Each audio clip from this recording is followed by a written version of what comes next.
about angels. I don't know if you can see, but I have tears in my eyes right now because I have been communing with one, and this is the reality of angels, angelic presences. I am communing with them as I speak a little bit, so I'm listening and feeling, and I might do a little bit of channeling, primarily telepathic communication, and I'll relay what they're saying.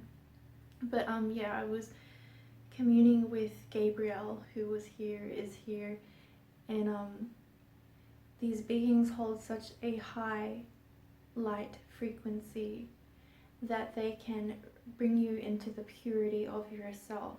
They are pure, that's what Gabriel is saying, and that they come to be with you in times of need, times of distress, and in times of peace.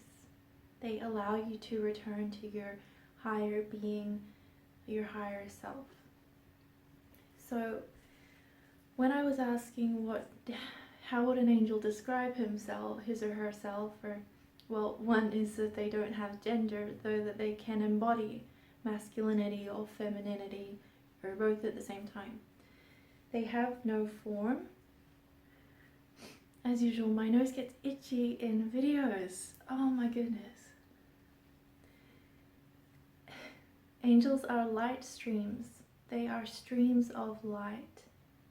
They are multidimensional in nature, the same way that you are, but they come without form. They are the oneness. They are one with God. And that's why they are understood as messengers from God. It is almost as though there is no separation from them and the collective consciousness or energy and love that we call God.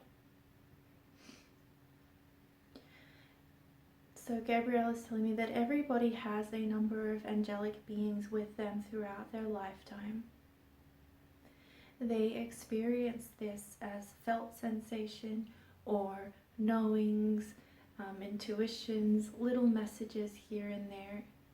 The more open you are to experiencing angelic beings, and not just angelic beings, but what would be described as psychic phenomena, the more you are in a closer and clearer communication with them.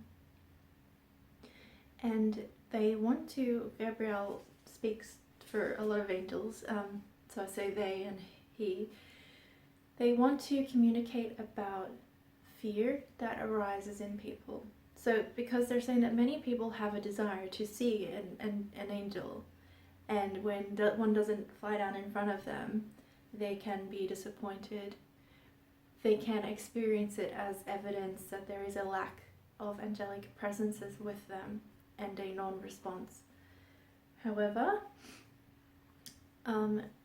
there is an element of fear, even though, and part of us, speaking as a human, part of us will be like, of course I want to see my angel friends, but you have, your primal instincts, and you have parts of you that would be, that's quite a foreign thing, basically. Humans don't really do well with very, very strange foreign things. So to begin with, and Gabriel's continuing, to begin with, that's why it will come in little pieces of their energy. Not that it is their whole energy, but you will feel it as, like, what I'm trying to say is like a warmth. You may experience warmth. You may experience like a flash of light. Sometimes they will come to you in a prescribed form, and they're talking about particularly in dreams.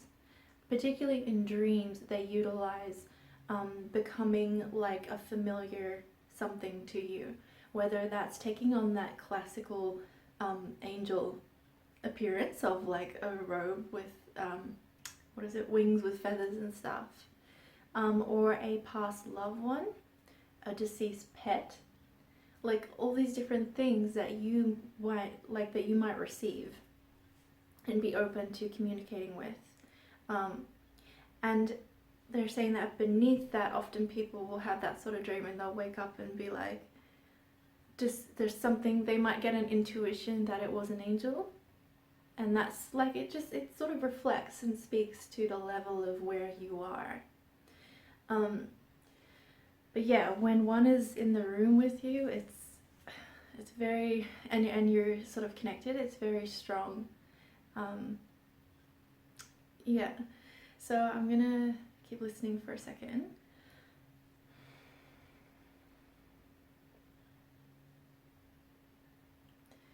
Gabriel's saying that we want people to know that the more that you open your heart and the more that you experience your own sense of freedom and free will, the more that you will continue to experience angelic beings in a more realistic way, like what you would consider it's real.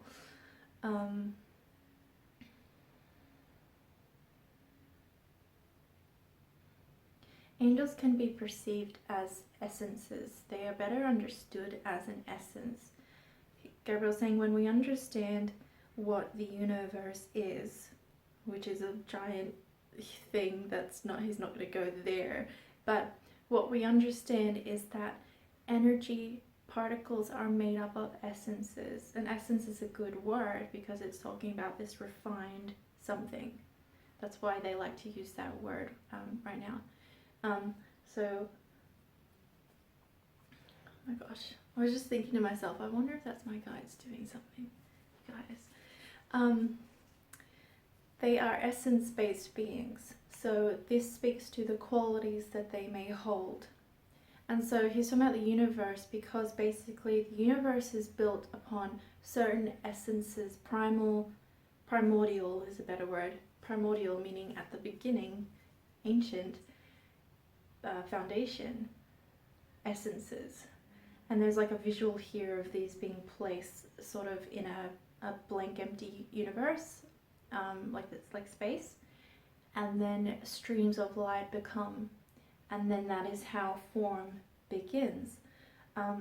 And angelic beings can be seen as these streams of light formulated in a specific way by source consciousness to play a role in a particular universe, galaxy, planet, microcosmically, someone's life, animals' lives, yeah, all these different things.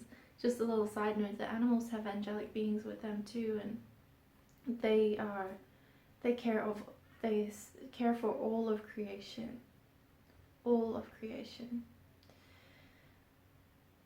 So what angels are, though, is this essence, and then they spring forth and become a type of consciousness that holds or maintains that essence. And they actually, like, he's saying the word maintain, not just like, you know, I have this essence, that's my particular quality. They actually are holding and maintaining these essences in the structure of the universe. That's a part of their role, and that's where I see visuals of columns of light. You might have heard me say before that angelic beings are columns of light. And again, what a funny thing that columns is a helpful thing to understand the concept of foundations and holding things together and up. But yeah, they will literally, and they can literally appear to you as just a big column of light. You know, that's how I see them a lot of the time. Sometimes I just see them as like a larger column of light, like mega column. And you know, so Gabriel was here and is here, and there's like white. It's like a big, looks like a big blob because it's such a big column, and then gold around the edges. And then it felt very warm, and it made me start crying because it brings you into such a purity of being and of God, and it's just healing and beautiful. Yeah, so these beings are essences that help guide your way throughout your life.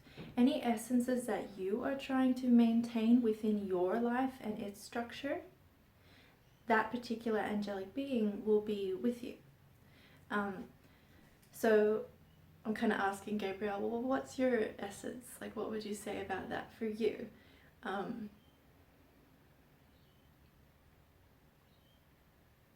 He says that I am a soul keeper. I help people to stay on the path of their truth. I am also associated with healing. This is a part of my role, but it is not my entire role.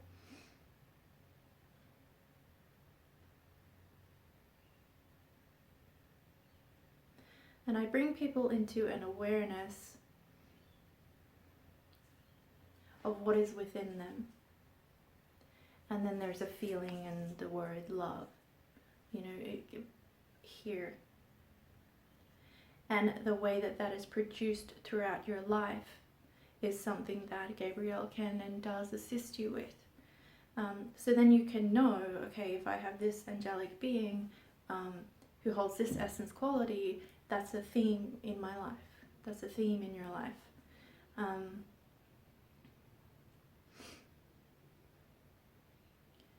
He's saying it's important for people to remember that they are not divided from us. Many people, when they ask to experience us or they come to us with request,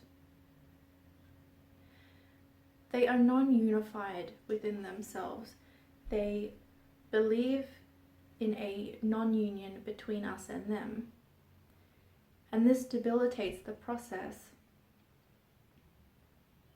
of us communicating and connecting with them in a way that they would understand and or naturally receive. Angelic figures are not separate from you. They are inside of you, almost. And there's a visual of that primordial essence energy coming up it's kind of like a colored flame coming up here. In the center of you is what it's saying, so that it is within you. They are a part of you.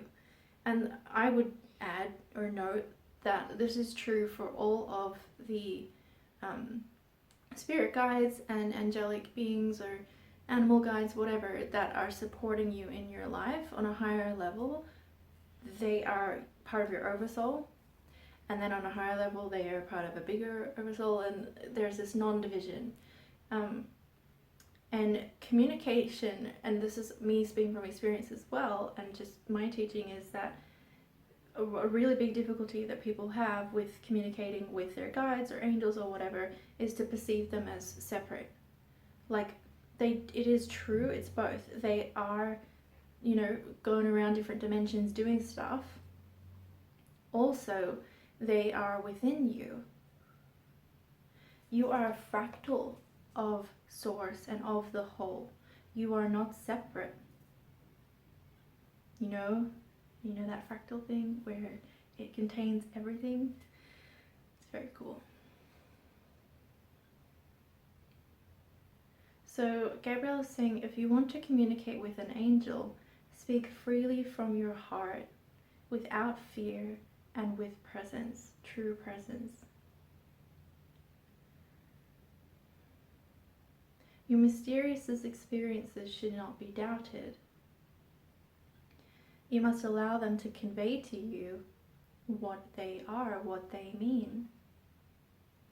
So this is another thing that I notice people do when they see like a flicker of energy, for example, or get a intuition in another way within themselves, or hear a noise or something, they dismiss quite quickly and go, oh, especially the things that everyone can relate to, that, oh, I saw something in the corner of my eye. You did. Yes, you did. But we just go, oh, I looked and it was gone, and then it's gone. But that's just a function of light, and that's just because light is easier for us to, the less dense light that is not form, that is not 3D, is easier for your eyes to see, first, at least, on the edges. That's just how it works. So when you are attempting to communicate with angelic presences, know that they are already active in your life. It's another thing that Gabriel is saying. They are already here with you. Trust in that belief, and any experiences that you have already had or have a, maybe type of feel. trust in it. Choose that was an angel. Because like 9 times out of 10 it was. Just continuing to listen.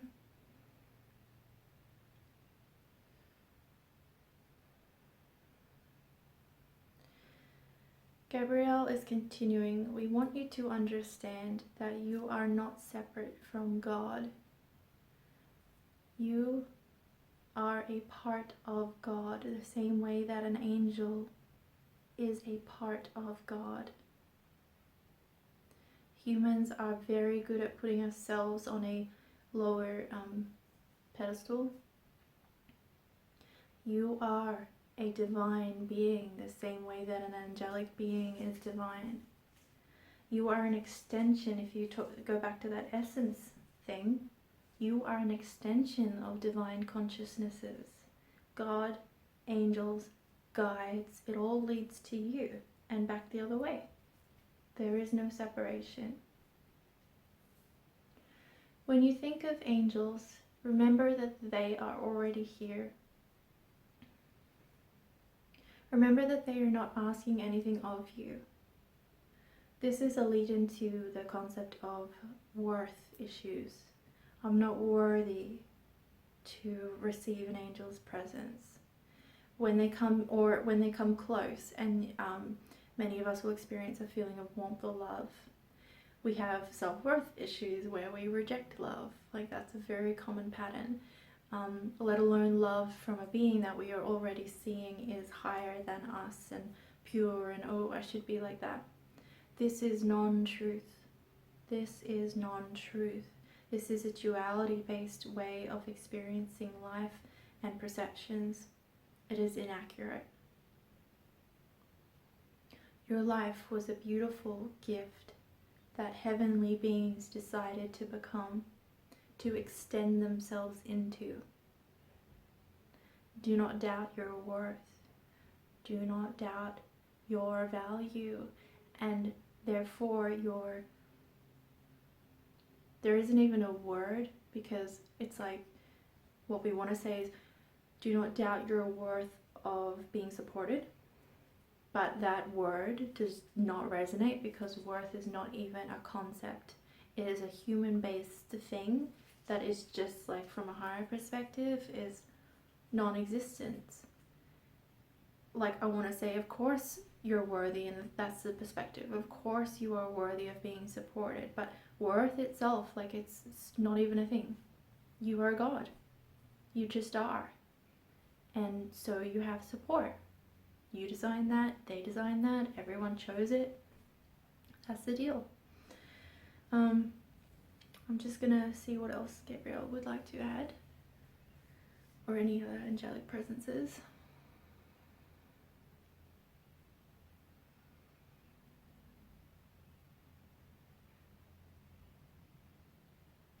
Angels can help guide you in your life if you choose to experience their presence in your life with your awareness. So what I'm seeing as a visual, again, is someone walking through a path. It is like a beautiful foresty thing with autumn leaves all around. They're beautiful and gold and red. And it is as though the angelic beings and just their energies are walking with that person. And you can choose to have basically blinders on and just keep walking and looking for them and where are they, or just no acknowledgement and not thinking about it. Or you can sort of widen, they're saying widen your perspective to understand that angelic beings are just light. They're probably not going to come in a like big way, in a big form, because light is kind of soft and little and just floaty, and you know. That being said, of course, they do at times enlarge themselves. Gabriel's saying in times of great need, it has to be an absolute great need that they would really show up in a big way. And even then he's saying they cannot go against free will. it must be in your soul's will for that to happen. And often your soul, which is a higher being and a higher perspective as well, you know, is respecting your 3D free will and is not gonna like go against anything that you are close to. But it also can give permission. So in times of great need, that may occur. But again, Gabriel is really highlighting, really bringing it back to, you are not separate from these beings, angels or spirit guides or anyone. And the more that you believe this, and he's saying flow that into fruition as an actual belief and truth in your life, the more that you will be able to consciously commune with them and know that they are always working with you based on their primordial essences and the themes that your soul has chosen for your life. That particular angel or angels will be supporting you and working with you. Okay, I'm just listening. He says it all comes back to the heart. It all comes back to what you choose in your life. And when we are having a free will conundrum with angelic beings, we need to return to our heart. Free will regarding their ability to appear to you or not. We need to return to the heart and honor where we are and understand that life has been created for you, by you, perfectly. And angelic beings help you facilitate this and move through your life with greater ease, guidance, and awareness. They are extraordinary beings. They are more like a force in the universe. That is how little, because when I say beings, people think of like something more like a spirit guide where they have a bit of a personality and they have a bit of a, yeah, like I guess the personality aspect, which is